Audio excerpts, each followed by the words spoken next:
النهاردة هاقول لكم على السر اللي هيخلّي الفول متسبِّك مضبوط وطعمه يجنِّن ولونه فاتح ومن غير أي مكونات غالية ولا وقت في التحضير.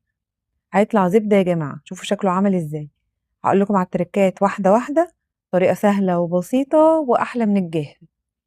أول حاجة معايا نُص كيلو فول تدميس مغسول كويس جدًا، هننقعه من 8 ل12 ساعة، وإحنا ناقعينه في المَيّة لو حاجة عامت فوق الوش هنشيلها نرميها، ونُص كوباية فول مدشوش وعليه معلقتين غلة.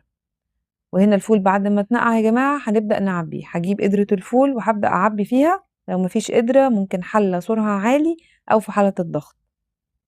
وانتوا بتعبوا الفول يا جماعة ماكسيموم يبقى في نص القدرة، ما يعديش مستوى نص القدرة. هنحط في ايه دلوقتي؟ الفول المدشوش منقوع طبعا زي ما قلت لكم ومتصفي، وهحط عليهم 3 فصوص من الثوم، ودي نص كوباية عدس أصفر مغسول كويس جدا ومتصفي، وهازوّد عليهم جزرتين صغيّرين أو جزرة كبيرة مبشورة،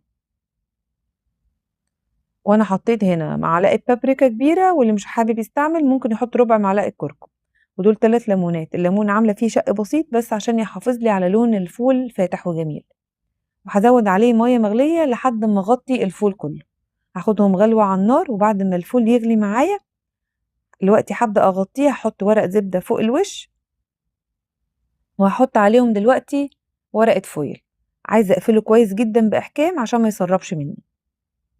ودلوقتي على نار هادية خالص على أصغر عين على نار شمع زي ما بنقول، هاحط الفول بتاعي يستوى براحته من 8 ل12 ساعة يا جماعة، هيطلع أحلى فول تاكلوه، زبدة وبالهنا والشفا. جربوه وقولوا لي رأيكم إيه.